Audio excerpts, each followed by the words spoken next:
Notre premier invité du jour, invité du journal, pardon, Mohamed Ishri, que nous recevons dans le cadre de l'actualité tunisienne. Mohamed Ishri, secrétaire général adjoint de la Fédération Circonscription des deux Amériques et le reste de l'Europe, soit 41 pays. Le bureau de votre structure se trouve à Bruxelles et il faut dire que c'est le parti des Souriens dont je fais allusion. Et depuis le décès du président Bedi Caïd Essebsi, et conformément à la loi fondamentale, le corps électoral a été convoqué en Tunisie et c'est dans cet élan que le scrutin se déroule encore aujourd'hui, le deuxième tour des présidentielles après le premier tour, les législatives et les présidentielles. Aujourd'hui, c'est le second tour. On sait que Nabil Karaoui du parti Kalb Tounes, actuellement détenu en prison, et Kaïs Saïd, universitaire à la retraite, qui lui est un candidat indépendant. La balle va se jouer entre ces deux grands hommes. Il faut rappeler qu'à la présidentielle, il y a eu vote sanction contre Enada et ensuite à la législative, il y a eu une abstention et on se demande que veut le peuple tunisien. Revenons à l'actualité concrètement avec vous en tant qu'acteur et membre du Parti des Souriens Libres. Votre organisation, le Parti des Souriens Libres, a eu des candidats à cette élection sur la liste numéro 9. Peut-on avoir la suite des nouvelles? Ouais. Est-ce que vous avez eu des élus?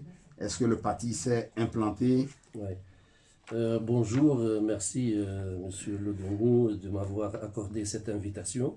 Je vous remercie infiniment de cette présence dans votre radio.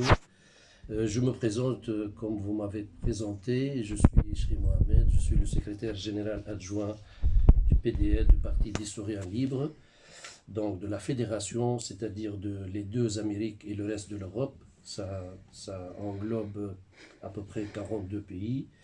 Donc mon parti est fondé au début par Ahmed El Karoui, c'est un ancien Premier ministre, le 23 septembre 2013. Et puis le mouvement ça s'appelle à ce moment-là, le mouvement d'historiens. Puis il a été repris par Maître Abir Moussi le 16 août 2016. Donc voilà. Donc c'est pas un jeune parti, c'est un vieux parti. Et vous avez été toujours dans la compétition. Un jeune vieux parti. Un jeune vieux parti, mais oui. Aujourd'hui voilà. vous compétissez dans le scrutin actuel. Oui. Et on sait que le lendemain va s'annoncer peut-être difficile en Tunisie avec la mosaïque de ce qui se passe. Comment est-ce que votre parti s'en sort dans cette affaire? Donc voilà, on a pour notre circonscription en Europe et en Amérique, on a présenté deux candidats, une candidate tête de liste, Madame Haïfa Ben Abid, et Nader Nasrallah qui est au Canada. Donc le processus de ces élections, c'est toujours, ils prennent les deux premiers candidats sur l'Europe, sur la circonscription. C'est-à-dire. Donc vous avez présenté des candidats en diaspora et des candidats aussi sur le sol national. Sur le sol national, okay. Voilà.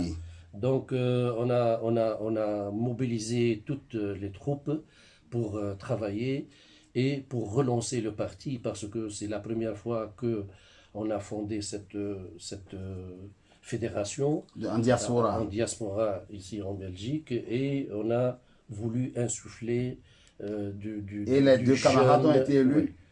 Non.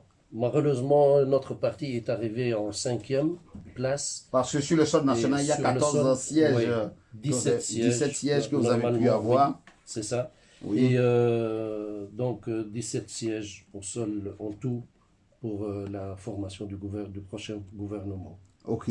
Pour aller plus loin, quelle est votre analyse de ces législatives, notamment avec le taux d'absentéisme, le non négligeable, les mouvances dites islamistes qui se confortent parce que finalement les gens ont sanctionné les partis, les élites, mais les électeurs des partis islamistes ou populistes restent toujours constants. Oui. Donc, comment est-ce que vous l'analysez au sein de votre mouvement? Ça, c'est un constat vraiment qui a été annoncé par rapport aux élections de 2014.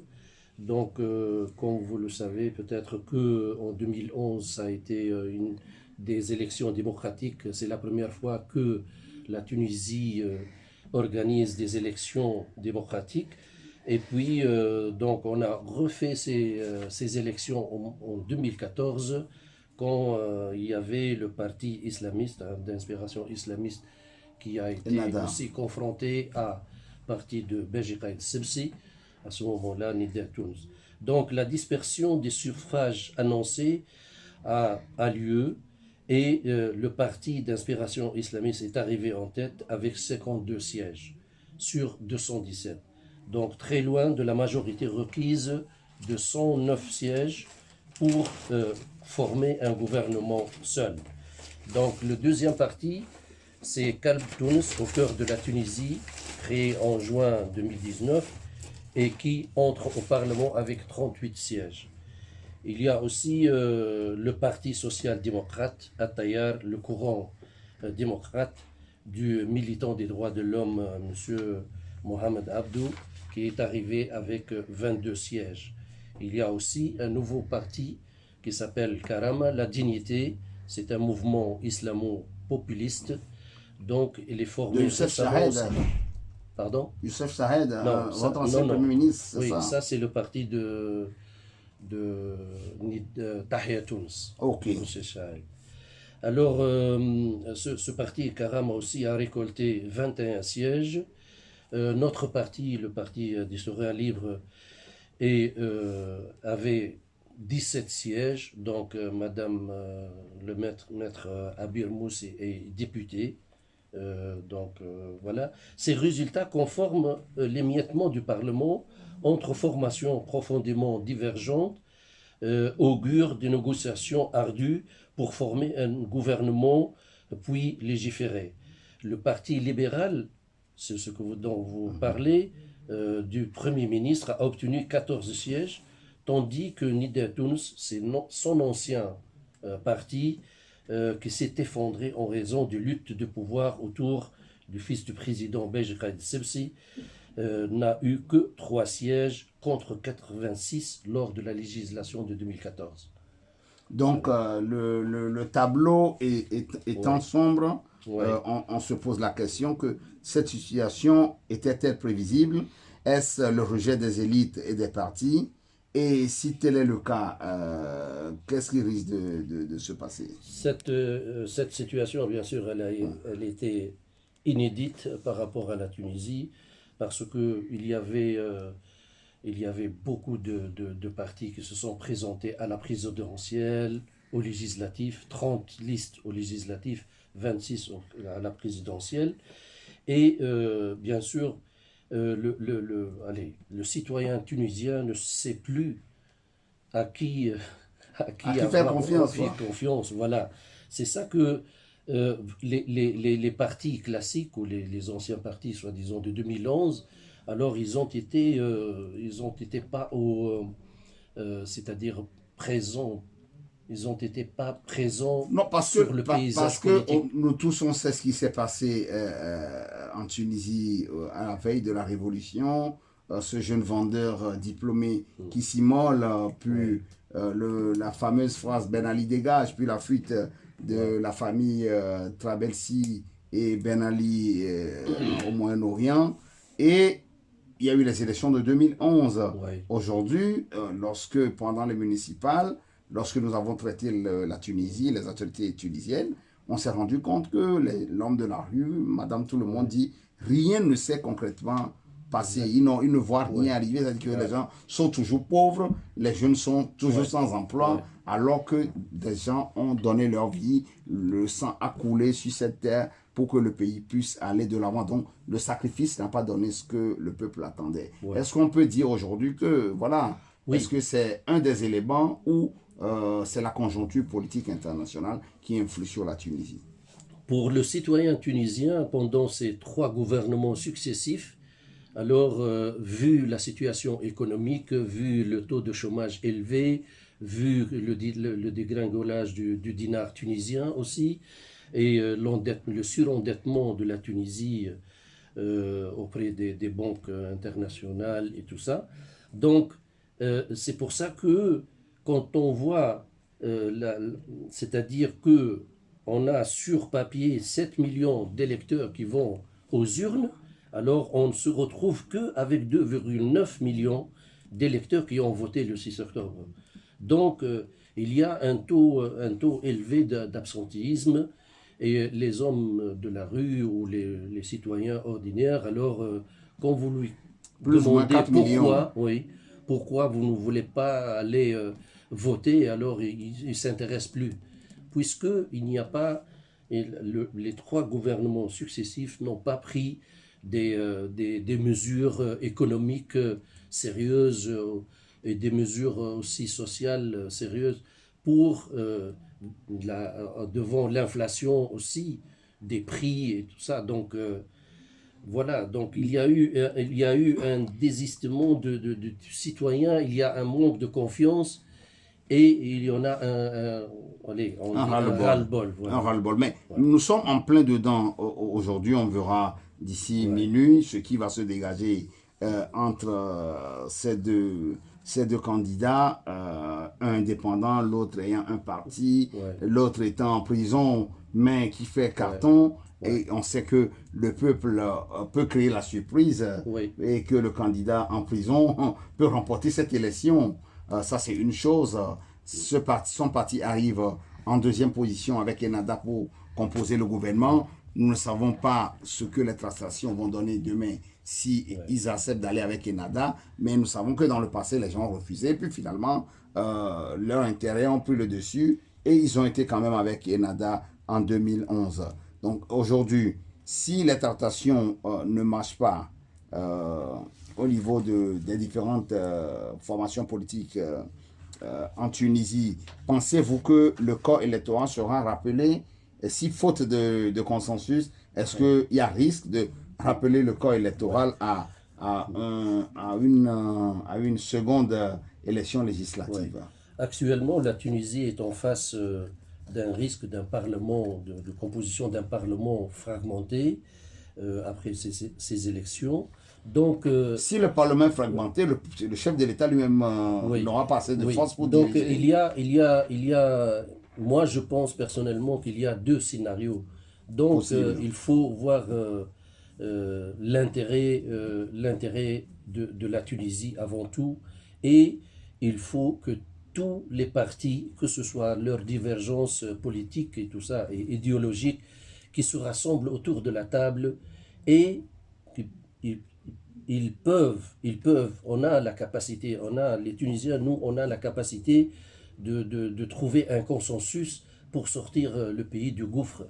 Donc, mais le parti des Souriens n'a pas la main pour former le gouvernement. Est-ce que vous pouvez être à l'initiative de ce rassemblement? Il y a le premier scénario, c'est-à-dire que si le parti de M. Nabil Karoui donc fait une coalition avec Ennahda, donc ce qui est incertain jusqu'à maintenant, parce que d'après M. Karoui, il ne voulait pas jusqu'à maintenant former un gouvernement avec Ennahda. Donc il y a ce premier scénario, si il y aura une coalition entre ces deux partis, ils auront la majorité de former un gouvernement. Bien sûr, c'est le Premier ministre ou le chef de gouvernement qui sera issu du parti Ennahda. Donc c'est lui qui aura la main pour former le gouvernement. Il y a un autre scénario. Oui. Le deuxième scénario, si tous les partis, par exemple le PDL, le Tayar et le Karama, non, le Karama, il va s'allier à Ennahda parce que c'est un mouvement populiste et libéral, islamo-populiste. Oui. Et alors il y avait, par exemple Cœur de la Tunisie, Tayar démocratique, PDL, Chab, Tahia Tunis, ces partis, ces 4 ou 5 partis, si ils font une coalition, alors on va retrouver Ennahda isolé. Donc, à ce moment-là, le seul... Ennahda arrive avec 52 sièges. Oui, 52 Ils ont perdu 28 par rapport aux élections précédentes. Donc, Ennahda, elle sera isolée. Donc, dans ce cas-là, alors il y aura certainement... une implosion. Oui. Et le retour aux urnes après 6 mois selon la... Parce que le la deuxième Constitution. scénario quand même reste Ouais. culotté. Ouais. Si vous écartez Enada qui est arrivé premier parti, Ouais. c'est comme on parle aujourd'hui à Bruxelles, mais le scénario Voilà. s'est présenté Ouais, en Flandre exactement. Oui. ou en Belgique Oui. avec les élections. Donc voilà, Oui. le parti est infréquentable, le parti est populiste, Ouais. et le parti est xénophobe. Est-ce qu'on y va avec? Donc on est vraiment face à ce scénario. Et les petits partis, s'ils le veulent, doivent coaliser pour aller avec M. Karoui pour sortir la Tunisie des difficultés actuelles.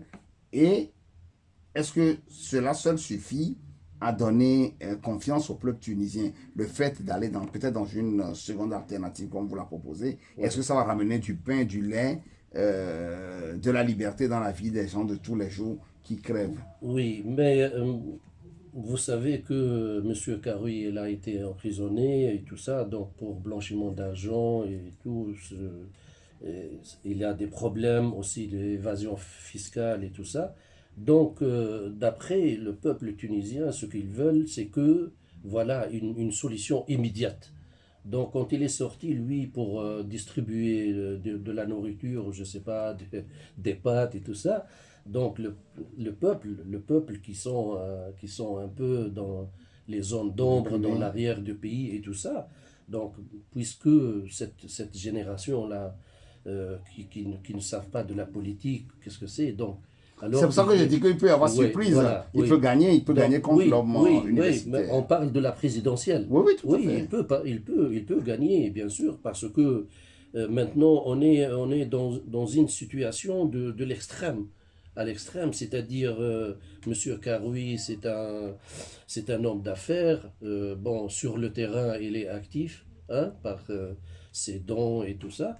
Et l'autre, c'est un homme de droit. Donc, il veut appliquer la loi. Et voilà, donc ça, moi, je vois que tous les partis doivent se réunir, doivent Donc, le parti des trouver Souliens un lance consensus. un Ouais. appel Ouais. à l'éveil de conscience Oui. face à l'urgence Face à l'urgence, tunisienne. oui. À l'urgence tunisienne, pardon. Donc, c'est l'urgence tunisienne, sur ce mot que s'achève notre Oui. entretien Donc, plusieurs d'aujourd'hui. renseignements sont attirés de ce visage probable du prochain Parlement. Le seul parti traditionnel et installé de longue date qui résistait à cette vague est celui d'Ennahda. Donc l'éparpillement des voix, comme Oui, sans parce que doute le temps qui nous a oui, imparti oui. file, Voilà. le temps file vite, malheureusement. Moi, Parce qu'il y a, moi, il y a j'espère- de bonnes choses j'espère- à dire, oui. mais je pense que le mot de fin, c'est Ouais. le sursaut à l'éveil face Voilà, à l'urgence exactement. tunisienne. Oui. Et je pense que ton parti, le J'espère parti que ce des soir, Souriens, on aura puisse vraiment proposer cela. la fête et tout ça, et que tous ces partis se réconcilient et tout ça. Et on a seulement un seul objectif, c'est que la Tunisie